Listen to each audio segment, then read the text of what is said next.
believe that we should be doing more than bare minimum care. Because bare minimum is typically just like surviving. But I believe that they should all thrive. Welcome, adventurers! This podcast features Paris Dieter from Critters in the Valley. She's a prodigy, at least at 18, for all the things she knows about reptiles, genetics, and everything else. Fasten your seatbelts, the adventure begins now. To the music!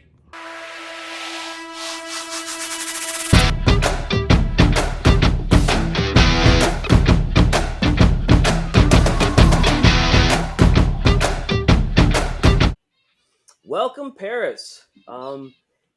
Your name of your company is Critters in the Valley, is that correct? Yes, it is. Okay. How did you come up with that name? So it used to be Paris's Insectary when I only did insects, but we felt like it wasn't creative enough. Okay. So I believe it was my mom who came up with it. Okay. But yeah, because we're in Cuyahoga Valley, so Critters in the Valley. Got it, okay. How would you define yourself? I'm really passionate about animals. Probably a breeder and enthusiast, like a mix of the two. Okay. Because I'm not like super like large scale. I'm more small scale. Okay. Small batch, I think, was the way Bill would put it. So, yeah, we've gone all. Most of us that are on the cutting edge, I guess, have gone to small batch breeding so that we can take better care of the individual. So, many people have these large batch breeding situations. So, and then they can't actually take the best care of all of them, and they don't worry about the losses. But more of us more recently start to think about, every single one as important. What was your first exotic pet? Oh, I believe it was rats. Okay. Yeah, I got those when I was, or no, it would have been fish, but I don't really count them because I didn't know how to take care of fish. Okay. It was like, I think I was like 9. My parents got me like glowfish. Yeah, so we had those for a little while. But my first that was actually belonging to me was probably rats. Back when I was like, I think it would have been 14 when I got them. Did you take care of them yourself, or did someone help you, or what? It was mostly just me taking care of them. How many rats did you have? I started with 2. Then I decided to breed them when I was 16. Then I got up to 30 at some point. Wow, 30 and rats. Now I'm down to 5. Okay. Now, do you still have them, or? Yeah, I have a couple. But I'm not breeding them anymore. Okay, all right. That the sale of those can sometimes be challenging, and I just wonder what someone's going to use them for, if they're bringing them for play, or if they're using them as a pet. So, what exotic pets as a whole have you kept? Oh boy. Let's see. Fish. Currently I keep guppies. And then I have crayfish. Obviously axolotls. Crested geckos, leopard gecko. I had a bearded dragon at one point. Garter snakes, corn snakes, African agate snake, cockatiels, zebra finches, rats, mice, tarantulas.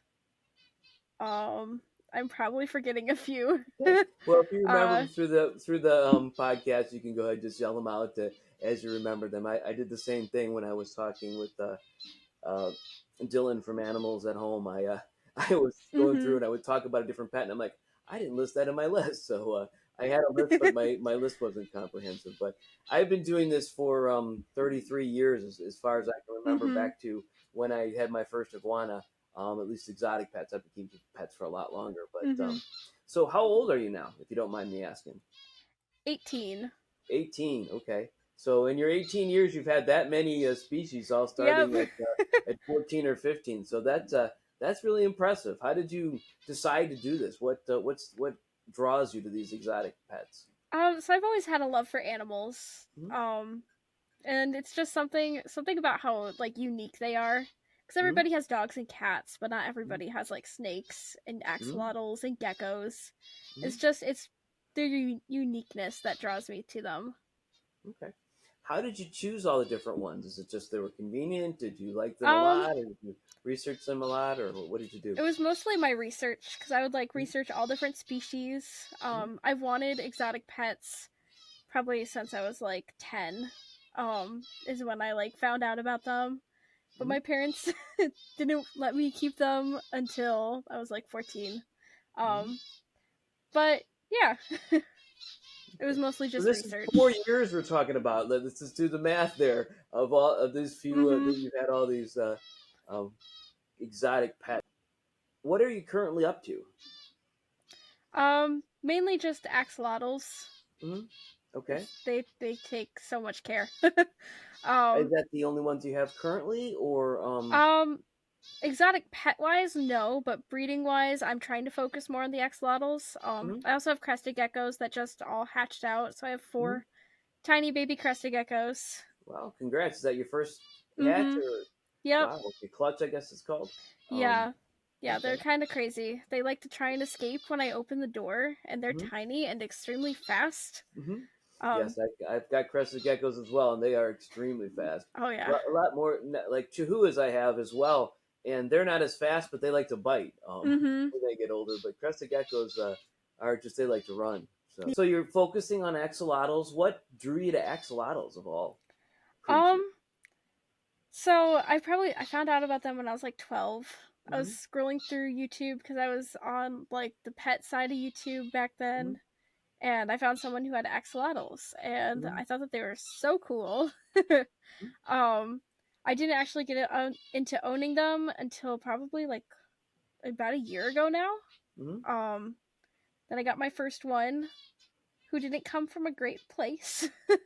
um, but yeah, I had to rehab it, and I found them so cool, so I decided to look into breeding them. Then I got my first clutch, and now I have a lot of axolotls. Okay. So why don't you tell us about axolotls? I know you told us on the live show last time, but what are they? How do they? What kind of neat features do they have? And tell us about them. Yeah, so they are an aquatic species of salamander. Mm-hmm. They come from Mexico. Mm-hmm. They're critically endangered in the wild.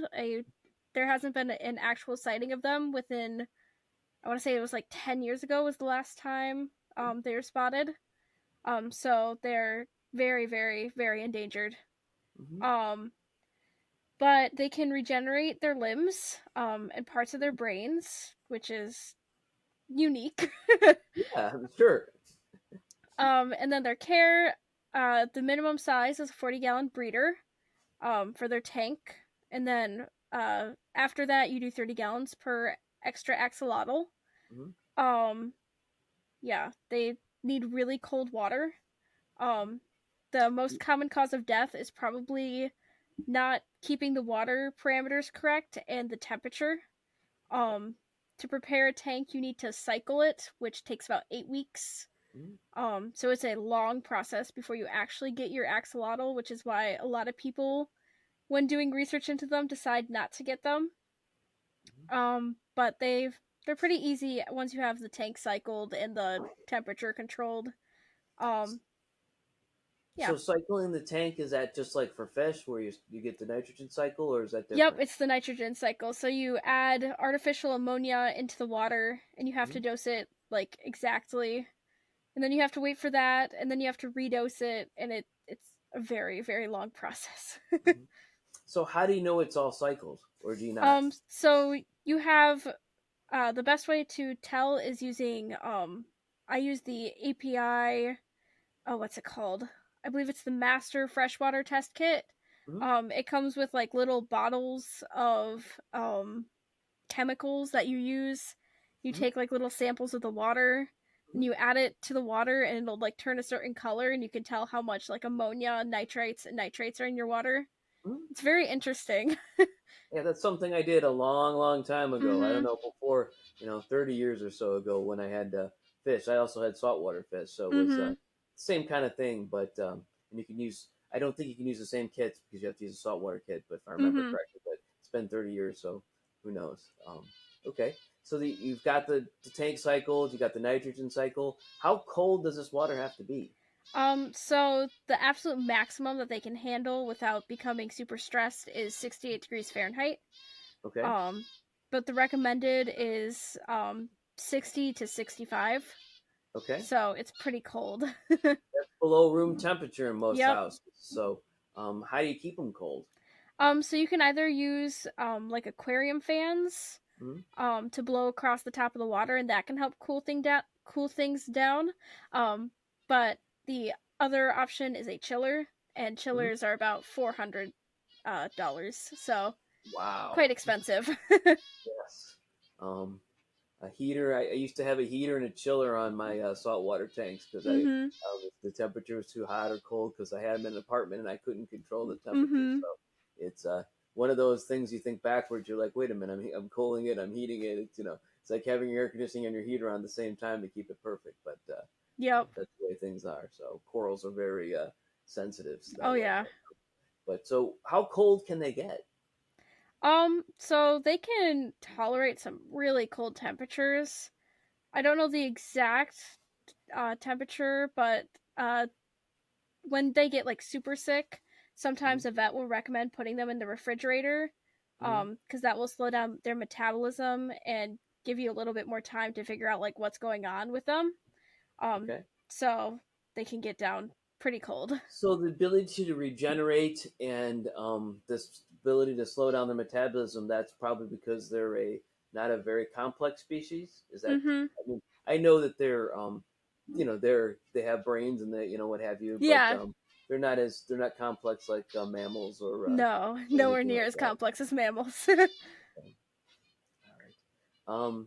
So what can they regenerate? Like they lose a limb, does the limb come back? Does it look Yep. normal? Does it look So odd? they can regenerate pretty much any part of themselves. Mm-hmm. Um, tails, limbs. Like I said, if they like get an injury to like their head and it removes like part of their brain, they can regrow it. Mm-hmm. Um, yeah, so they can regenerate pretty much anything. But you can't cut them in half and have them No. regenerate two of them. So it's not like you could do it that way. That would be really cool Mhm. because they're so endangered in the wild. You'd be Yeah. able to cut a bunch of them in half each time and grow them back. But unfortunately, that's not that way, huh? Okay, Mhm. they're not that like amoebas No. or whatever. Okay, that's far down the train of life. So okay, um, so I heard when we talked last time that there's not any more pure axolotls anymore. Is that true Yes. that they're somewhat? Yep. So tell me about that. Yeah, so axolotls a long time ago, um they were crossbred to tiger salamanders. Mm-hmm. And it was to introduce the albino gene Mm-hmm. into axolotls. Um so yeah, pretty much every axolotl in captivity has descended from that. Mm-hmm. So they are extremely inbred. Um, Mm-hmm. and yeah, they're uh, very closely related to tiger salamanders. How do you decide how to breed them, or which ones you can breed or not? So with axolotls, since they're so inbred, you have to like keep a very detailed track of their lineage. Mm-hmm. So with any axolotl that you breed, you need information back to at least the grandparents, preferably more. A lot of places that are like pet stores, they'll just Mm-hmm. get their axolotls from wholesalers who don't keep track of that. And inbreeding can cause a lot of problems. Mm-hmm. Right now, we're seeing a huge issue with a specific gene called London lethal. Mm-hmm. Um, and it all stemmed from somebody breeding a pet store axolotl um, to one of their other axolotls and then spreading that gene around. So what does that cause? Typically, with the hatchlings, it'll appear about 2 to 3 weeks after they're born. Mm-hmm. Um, they'll get like fluid retention around their head, and then they can't like really swim well. They'll be like really like lethargic, and then they'll just die. Wow. But that's only present in axolotls that have two of those genes. Okay. If it only has one, it'll be asymptomatic, so it can continue to pass that gene around. Okay. So it's a recessive gene then. Mm-hmm. Okay. So the recessive gene doesn't cause any problem once you get to, though it does cause the Yep. lethality. Okay. So What other problems are there going on? We're seeing a lot of issues with morphing, which is when an axolotl will come out of the water and become a land salamander. And that's all tied back to tiger salamanders, because that's what tiger salamanders do naturally. So because we crossbred them to tiger salamanders, they now have the ability to morph, which is why they can now. Okay. So we're talk seeing about a big issue with that. talk about this morphing process. Are they stuck? What happens there? So what happens is typically they'll start losing their gills, and their gills will like sort of fold back into a flap behind their head. They'll lose like the webbing between their toes. They will look very stiff for a little while because they're growing, or they're like gaining muscle to come out of the water, and then eventually they'll come out of the water. And most spend about 50% of their time on land and in the water still, but it's definitely not something that we want to breed. It's theorized that it can cause their lifespan to shorten, but we're not entirely sure about that because we don't know exactly what the best care for them is, because they're just so rare. So a lot of the short lifespans could also be linked to them just not being cared for properly. Okay. Yeah. So tell me, what is their lifespan? Typically for an axolotl, you're gonna see about 15 to 20 years. Although if they're kept in very like pristine conditions, they can live probably up to like 25. Wow. So it's hard to say what's going to happen there, because each generation is 25 years, and you got to wait 25 years to figure out what might happen, or if they're shorter lived or what have you. And so tell me about the whole story about how these came about and where they live. So they were originally collected back, I think it was like 1870. Some like researcher, I believe it was in Paris, France, decided that they wanted to use these for a study. So they brought them over. This was back when their populations were plentiful. So they brought them over and they started breeding them. And a lot of our current population comes from those original axolotls that were brought over. And then eventually they were spread into the Americas to use for research as well, just because they're so fascinating with their regeneration ability. A lot of our population just comes from those few axolotls that were collected back in 1870. Okay. Where is their native environment? So they're found in one lake that was in Mexico City, which the lake does not really exist anymore. I believe that they turned them like into little canals. So yeah, their lake is gone, unfortunately. Wow. So they're not only orphaned, but their homeland was destroyed. Yep. So, wow, that's amazing. So it's crazy that they're still able to keep breeding these without. I mean, over time, you're going to have more and more problems as the gene pool doesn't ever expand, unless you go back to the salamander. And I don't know how. I'm sure someone could do it, but that would be you'd have a whole bunch of partial salamander, partial axolotls that you'd have to get rid of, that you weren't sure how they'd be or whatever. And considering it's 15, 20 to 25 years, maybe maximum, would be a long time to figure out if they're actually going to change. So you wouldn't be able to trust anyone to do that. What's your goal with these? So my goal with them is to help keep a healthy population of them in captivity. There are a lot of really, really sketchy breeders right now, just because they got a boost in popularity because of Minecraft putting them in the game. So there are a lot of people who should not be breeding these animals that are breeding these animals right now. So do you think Minecraft should be blamed for this, or do you think that, a little bit? A little bit. Yeah, especially considering they didn't really like make them realistic at all. When they added them, I've seen a lot of posts about people taking their axolotls out of the water because they can come out of the water in Minecraft. Very yeah, we don't do that. What other things are you up to as we speak? Not a ton. I'm starting college, so great. Where are you going? Tri-C. All right, great. Yeah. What are you going to be studying?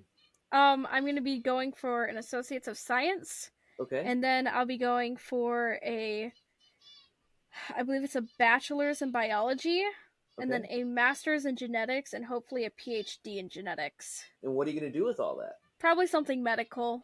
Okay. So you're going to go on beyond that, or are you going to be doing medical stuff that doesn't require a different degree? Um, I'm not sure yet. Yeah, still thinking about that. What's going to happen to the axolotls when you're going to school? So it's not too far from my house, so I'm just gonna Mm-hmm. keep taking care of them. Mm-hmm. So you're going to be living off campus? Yeah, living off campus. Okay, all right. So tell me about what other pets do you have currently? So I have cockatiels, Mm-hmm. I have zebra finches, Mm-hmm. um, a corn snake, I Mm-hmm. have two garter snakes, an African egg-eating snake, Mm-hmm. um, a curly hair tarantula, a Mexican red knee tarantula, four mice, five rats, and then six crested geckos. So your mice and rats, are they kept all in one container? Or are they? Do you have a No, so single they have to stranger, be or what kept do you have? separate. Rats are very opportunistic, Mm-hmm. and they've been known to eat mice. Okay, yes, they're not friends. But No. the rats themselves, are they all male? Are they all female? Or are you just So the rats are. I have three females and two males. They're kept separately because I okay? don't want them to breed, and then I just have four female mice. Okay, all right, so that's good. Okay. So what intrigued you with the mice? Well, why did you keep those?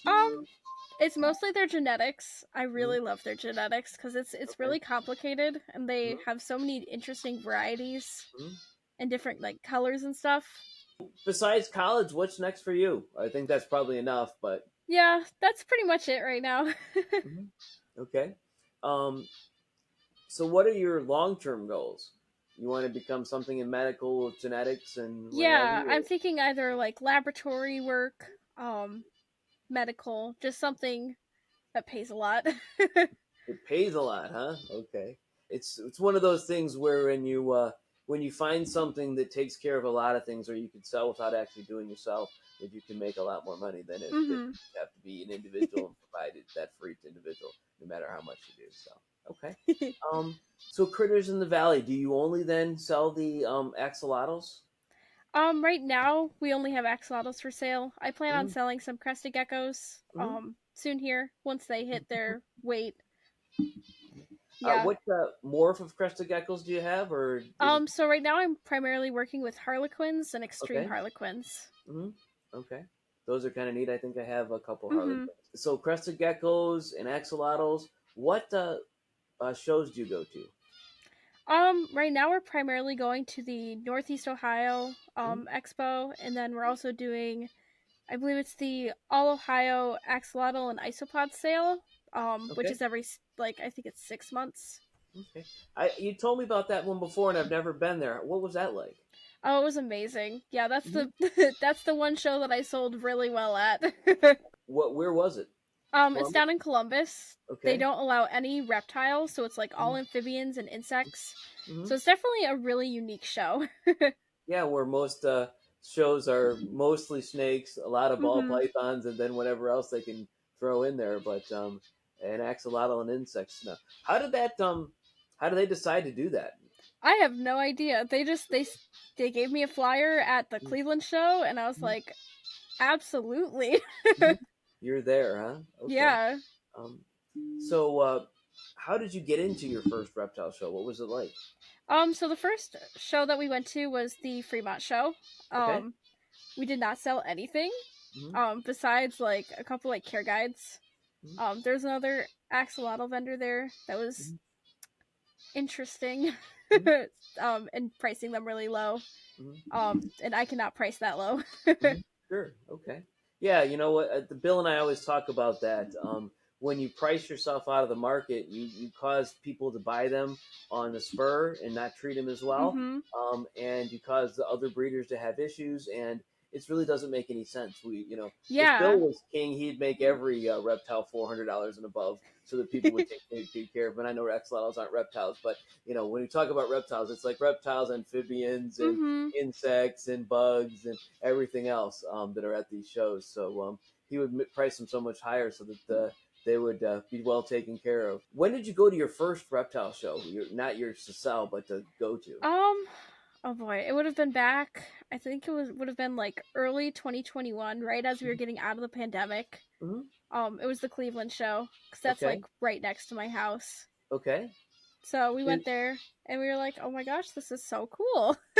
Any reason why you're not vending at the Cleveland show? Just because it's packed, or? I've been trying. Mm-hmm. They already have 2 axolotl vendors there. Mm-hmm. So they're like, yeah, we don't need any more. Okay, I guess that I noticed that with rats and Mm-hmm. mice as well. Some shows only let one person sell them, even Yeah. and so the Ohio, which is the sister show to the older sister show to the all Cleveland show, only has one vendor for those. So that's Mm-hmm. interesting. So okay, what did you think of the first Reptile show? I loved it. Okay, what about it appeals to you? It's just seeing like all the different species because some people bring like really unique species. Mm-hmm. Like obviously you have like 1,000 ball pythons Mm-hmm. and like a million tables of people just vending ball pythons, but then you get like the people who are doing like the axolotls and the frogs and the Mm-hmm. invertebrates. It's really cool. Okay. As a vendor, what's your experience with reptile shows? What would be the perfect reptile show? I guess I should ask you. Um, oh, that's hard. Mm-hmm. Having people who actually know what they're like doing coming up to your tables. Mm-hmm. I've had so many people who just come up and they're like, "Oh, cool, an axolotl. Can I put these with my fish?" I'm like, "No, no, you cannot." So you'd like better attendees, Yes, at least better more informed attendees. attendees. But you know what? If you do spend the time and you take a little bit of time and you talk with the Mm-hmm. attendees, they learn, and maybe next time they'll be back and they'll be a good purchase. So it does Yeah. take a lot of time. I think I Mm-hmm. think everyone I've talked to who's vended or bred reptiles and amphibians and what have you talks about how it takes 5, 6, 7 people before you get a sale, Oh and yeah. if you're picky about your specifics, which is, I do my breeding as a hobby, so I'm very Mm-hmm. picky about where my reptiles go, and I'd rather just keep them and give them to someone I think is going to kill them. So, Yeah, um, exactly. so I'm like, no, you can't have them. And Yeah, people there are are like, why so many not? shows I where mean, it's just, I don't sell anything. yeah, that's a good way to go about it. So, okay, Mm-hmm. what requirements do you have of people to purchase? Do you have any at all? So I ask them about like their setup and their Mm-hmm. care, and I make sure that they know what they're doing because a Mm-hmm. lot of people just want to impulse buy them. Mm-hmm. They think, oh, cool, it's like $70. If Mm-hmm. it dies, whatever. Right. But I breed on a really small scale, so my animals mean a lot. Mm-hmm. Um, so I'm very, very, very picky with who they go to. Do you follow your animals? Do you have the people contact you, or do they Yeah, yeah, I do have like lots that? of Okay. people who like update me, and they'll Mhm. give me like pictures and videos of their axolotls. So, when was the first axolotl that you sold? It would have been back in March Hmm. was when I sold the first one. Okay. Yeah. So it's not been that long you've been selling them. No. Yeah, Okay. no. Okay. Of course, you only started this whole nonsense 4 years ago, so I Yeah. can't expect you to be selling them 15 years ago. Of course, you would have only been 3 at the time. So your journey is just beginning. Where my journey is hopefully in the middle, but Yeah. but hopefully there's a long time to go. What does your family look like? So I have a little brother Mm-hmm. who I won't say that he doesn't like the animals. He's just a Mm-hmm. little afraid of all of them. And then my mom and dad who like the animals, Okay. but Yeah, I know. I it's met mainly your mom me. and dad. I think at least your mom at the. Yeah. I think it was Fremont that I met them Yeah. at, and then I saw you again at the Northeast Ohio Reptile Mhm. Show. But Fremont, because you had gone away from the booth for a few minutes, Yes. and I was there talking to them, and they were like, "You need to ask Paris." What else would you like to tell the adventurers? Ooh. Do your research before buying animals. Okay. All Yeah. right. And where's the best place to do research? Um, I really like going across Google and Mm-hmm. like cross-referencing everything, double checking and making sure that you're like finding the best information. Mm-hmm. I see a lot of people who will just automatically go for like the absolute bare minimum they can do Mm-hmm. to save like time and money. Mm-hmm. I believe that we should be doing more than bare minimum care. Because bare minimum is typically just like surviving. But I believe that they should all thrive. Okay. And define thrive for me. I mean, I know what it is, but as far as axolotls go, yeah, what causes them to thrive versus just survive? Surviving is more so like their gills don't look the best. Like they're healthy, but not super healthy. An axolotl that's just like surviving won't be super active typically. Obviously, axolotls, they're not like super active, but they're not like sitting there in one spot for days on end. Okay. They'll have like super healthy gills, really fluffy. They'll be happy, they'll be eating. Yeah. Just giving them the best care you can provide. Well, we wish you well in your endeavors as you head off to college, and we hope that you find something that you love to do that'll also be lucrative as well. Because if you love what you do, it's never a day of work. And we'll have to hear back from you. Okay. Thanks. Yeah, thank you. Please join our Facebook group, Reptile Show Reporter, pictured here. Thanks.